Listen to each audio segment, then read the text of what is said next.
دوسرے دن نومی یا ان کی بہن کھنگال کے تاڑ پر ڈالتی تو ایسی بدبو اٹھ رہی ہوتی کہ ناک پہ کپڑا رکھنا پڑتا، اور جب اماں بھی ان کپڑوں کو پہنتی تو اس قدر فصیحتے ہوتے کہ نومی بغلیں جھانکتے رہ جاتے۔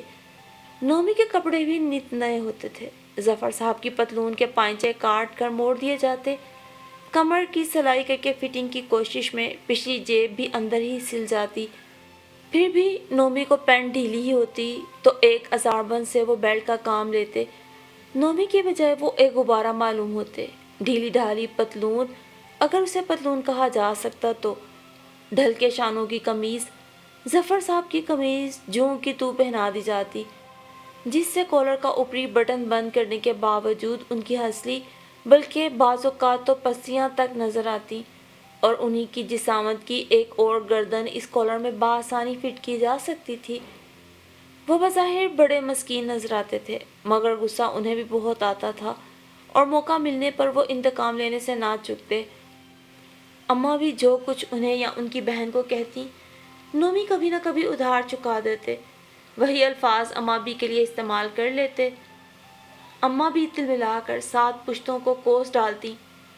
رمضان کا مہینہ آیا، ظفر صاحب اور ان کی بیوی باقاعدہ اہتمام سے روزے رکھنے لگے۔ اب نومی بھی ان کا شریک ہو گیا۔ اماں بھی روزہ نہیں رکھتی تھی۔ روزے میں نومی کی بہن نومی سے کام لینے میں احتیاط کرتی تھی، مثلاً دوپہر میں یا روزہ افطار ہونے کے قریب انہیں نہ تو بازار بھیجا جاتا، نہ کوئی بھاری کام لیا جاتا۔ ایسے تمام کام صبح ہی ان سے لے لیے جاتے تھے۔ اس کے باوجود اماں بھی ان سے ہر وہ کام لینا چاہتی جس سے نومی کو تکلیف پہنچے، وہ غصے میں کوئی نقصان کر بیٹھے اور بعد میں ظفر صاحب سے ڈانٹ پڑوائی جائے۔ وہ ان سے چینی کے برتن اٹھواتی، جگ گلاس منجواتی، دھلواتی، دسترخوان پہ کھانے پینے کی سب چیزیں رکھواتی۔ بھوک پیاس سے ان کی حالت غیر ہو رہی ہوتی، مگر وہ کام کیے جاتے۔ ان کی بہن دکھ کی نظروں سے انہیں دیکھتی۔ جو ہی نومی کو اندازہ ہوتا کہ بہن ان کے کام کرنے سے خوش نہیں، وہ ارادتاً گلاس توڑ دیتے، پلیٹ ہاتھ سے چھوڑ دیتے۔ اماں بھی کے چیخنے چلانے پہ مسکینی سے کہتے، کمزوری کی وجہ سے ہاتھ سے چھوٹ گئی یا چکر آ گیا تھا۔ ظفر صاحب بھی نومی کی حمایت کرتے۔ وہ عین افطار کے وقت کسی روزے دار سے کام لینے کے قائل نہ تھے۔ اماں بھی الٹا آگ بگولا ہو جاتی، اتنا کھانے والا کبھی کمزور ہو سکتا ہے، ہڈ حرام۔ ایک روز کا ذکر ہے، شام کے وقت سب ٹی وی دیکھ رہے تھے، بڑا دلچسپ کارٹون آ رہا تھا۔ اماں بھی بار بار نومی کو کسی کام سے بلا رہی تھیں، مگر وہ بھانجوں کے ساتھ ٹی وی دیکھنے میں مصروف تھے۔ اماں بھی چیختی چلاتی کمرے میں آئیں، ان کی آواز میں ٹی وی کی آوازیں دب گئیں۔ بچے دادی پہ خفا ہونے لگے اور نومی پر بھی، جن کی وجہ سے دادی نے ان کا مزہ کرکرا کر دیا تھا۔ نومی غصے میں تل ملا اٹھے، چاہتے تھے کہ ٹی وی بند کر دے، مگر اس سے پہلے کہ وہ ٹی وی بند کریں، جانے کیا ہوا، ایک دم چھناک ایک ہلکا سا دھماکہ ہوا اور ٹی وی تاریک ہو گیا۔ سوئچ بند کر کے معائنہ کیا گیا تو پتہ چلا اس کی اسکرین ہی ٹوٹ گئی۔ اماں بھی فوراً چیخنے لگی کہ نومی نے غصے میں اور ضد میں یہ اسکرین توڑی، وہی اس وقت اس کے قریب تھا۔ اب نومی حیران، ہر چند صفائی پیش کرتا کہ میں نے نہیں توڑی، مگر اماں بھی کے مقابلے میں ان کی کون سنتا تھا۔ پھر کیا، ظفر صاحب کے سامنے مقدمہ پیش ہوا، قیمتی چیز کا نقصان ہوا تھا، معاف کرنے کی بات نہ تھی۔ جب نومی کے خلاف فیصلہ ہونے ہی والا تھا تو اظہر نے کچھ سوچ کر کہا، نومی ماما کے ٹی وی بند کرنے سے پہلے ہی دادی اماں نے دوپٹے کا پلو بھی تو ہلایا تھا۔ اس کے ٹی وی پر لگتے ہی چھند کی آواز آئی۔ اب دادی نے خوب واویلا کیا کہ وہ تو اسکرین پہ بیٹھی مکھی اڑا رہی تھی، اس سے کہیں ٹی وی ٹوٹ سکتا ہے۔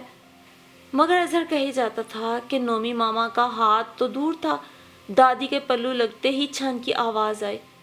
غرض یہ کہ شک کا فائدہ دیتے نومی بری کر دیے گئے، جس سے اماں بھی کو سخت خوف ہوئی۔ وہ بار بار دلائل سے ثابت کرنے کی کوشش کرتی رہیں کہ قصوروار دراصل نومی ہے۔ ان کی چیخو پکار سے اتنا ضرور ہوا کہ ظفر صاحب نے نومی کے صرف ایک تھپڑ مارا اور آئندہ ٹی وی دیکھنے پہ پابندی لگا دی۔ دوسرے روز نیا ٹی وی آ گیا۔ خود اماں بھی کمرے میں جا کر بیٹھی تاکہ اگر نومی کہیں سے تانگ جھانک کرے تو ظفر صاحب کو مطلع کر سکیں اور اسے سزا دلوائیں، مگر نومی برآمدے میں پلنگ پر بیٹھے غور و فکر میں مبتلا تھے۔ دل ان کا بھی للچا رہا تھا، ٹی وی کی آوازیں بھانجوں کی ہنسی اپنی جانب بلاتی تھی، مگر دولہا بھائی کا سخت حکم تھا کہ وہ ٹی وی نہ دیکھیں۔ جب کہیں زور سے میوزک بجتا، جی چاہتا کہ دروازے سے جھانک کے ہی دیکھ لیں، مگر بڑی بی دروازے میں اڑی بیٹھی تھی۔ نہایت دلچسپ فلم تھی، یقیناً کوئی انگلش فلم جس پر ان کی جان جاتی تھی۔ ویسے انہیں اماں بی کی نگرانی کی ایسی پرواہ نہ تھی، مگر دولہا بھائی کا حکم ٹالنے کی مجال نہ تھی۔ اماں بی نے انہیں تنگ کرنے اور للچانے کی ایک اور ترکیب نکالی، وہ یہ کہ آواز دے کر نومی سے پانی مانگا۔ وہ شیشے کے گلاس میں پانی لے کر آ گئے۔ انہوں نے ٹی وی پہ نظر نہ ڈالی۔ بڑی بی سخت جز بز ہوئی۔ انہیں نومی سے اللہ واسطے کا بیڑ تھا۔ پھر انہوں نے گلاس ہاتھ میں لے لیا۔ اے ہے، ذرا جانا تو میرے پلنگ پر میرا دوپٹہ پڑا ہے، وہ تو لے آؤ۔ نومی فوراً پلٹ آئے۔ دوپٹہ اٹھایا تو انہیں کچھ وزن کا احساس ہوا۔ آنچل ٹٹولتے ہوئے کمرے میں آئے تو وہ کچھ سوچ رہے تھے۔ بڑی بی نے انہیں اندر آتا دیکھ کر گلاس منہ سے لگایا۔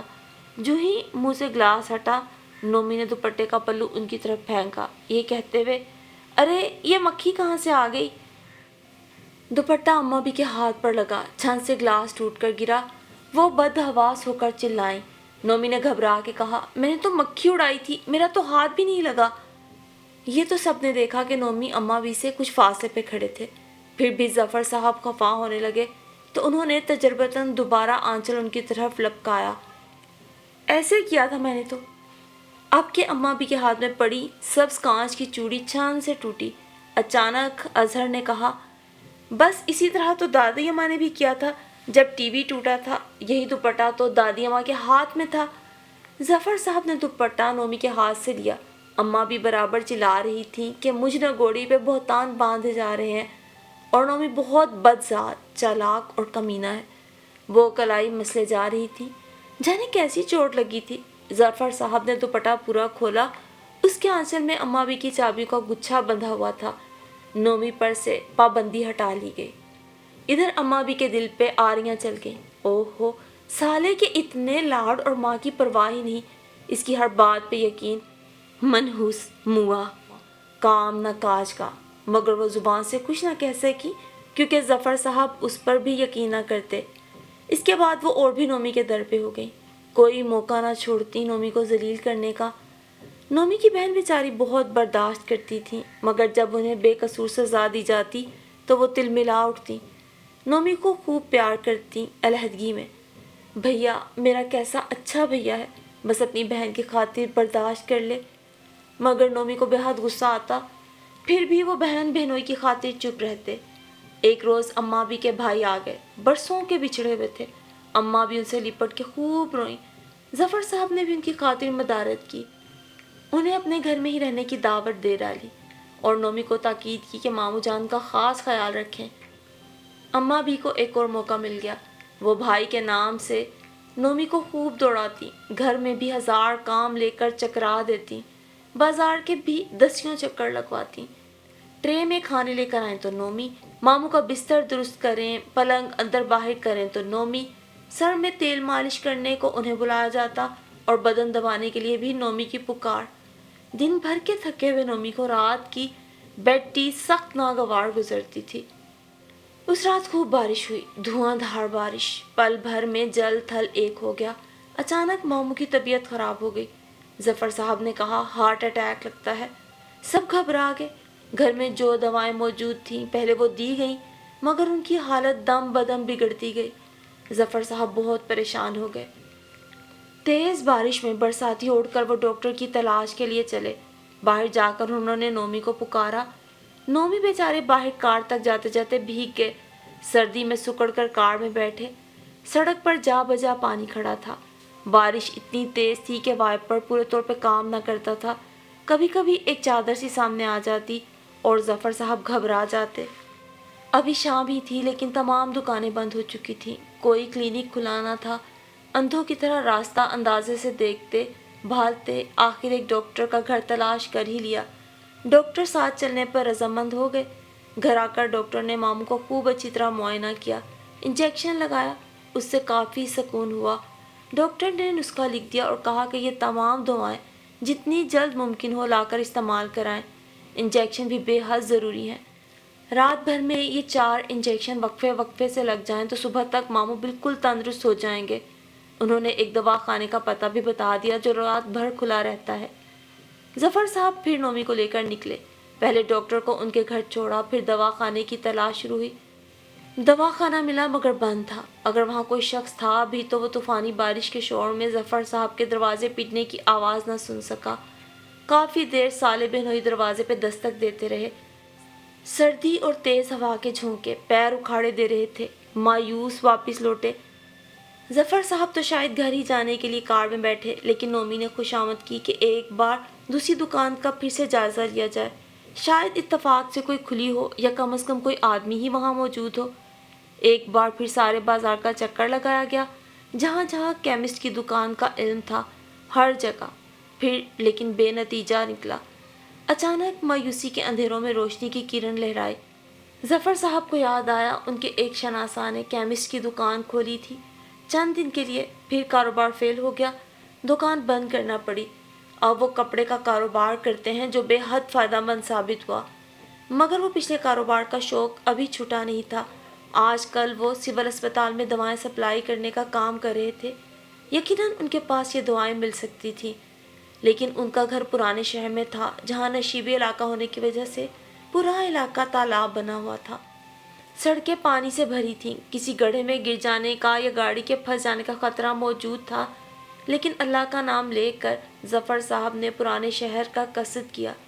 سنبھل سنبھل کر اور جوں کی رفتار سے آخر کار وہ لوگ وہاں پہنچ ہی گئے۔ گلی میں بھی پانی اور مکان تک پہنچنے پہ گاڑی بیک کرنا ناممکن۔ چنانچہ انہوں نے گھر کا نمبر بتا کر نومی کو بھیجا۔ پانی میں شپڑ شپڑ کرتے، بارش میں نہاتے نومی کا کسی طرح مکان تک پہنچنا ممکن ہو ہی گیا۔ شکر تو یہ کہ وہ صاحب پہلی ہی دستک پہ دروازہ کھول کے سامنے آ گئے۔ نومی نے کانپتے ہوئے تمام پریشانی کہہ سنائی۔ وہ صاحب کچھ سوچ میں پڑ گئے۔ اسپتال کی دواؤں کا سٹاک جو آج وہاں پہنچ جانا چاہیے تھا، بارش کے طوفان کی وجہ سے نہ جا سکا تھا۔ قیمت وہ وصول کر چکے تھے، اس لحاظ سے وہ ان دواؤں کو اپنے پاس بطور امانت رکھے تھے، لیکن ایک جان کی قیمت کا اندازہ کر کے وہ اس پر خیانت کرنے میں رضامند ہو گئے۔ میں صرف انسانی ہمدردی کے رشتے یہ دوائیں آپ کو دے رہا ہوں، انہوں نے دوائیں دیتے ہوئے کہا، اس یقین کے ساتھ کہ ابھی اسپتال میں بھی ان کی ضرورت نہیں اور آپ کو ایک جان بچانے کے لیے ان کی فوری ضرورت ہے۔ خدا میرے اس جرم کو معاف کرے۔ پھر جب وہ گھر واپس آئے تو دونوں سردی سے کانپ رہے تھے۔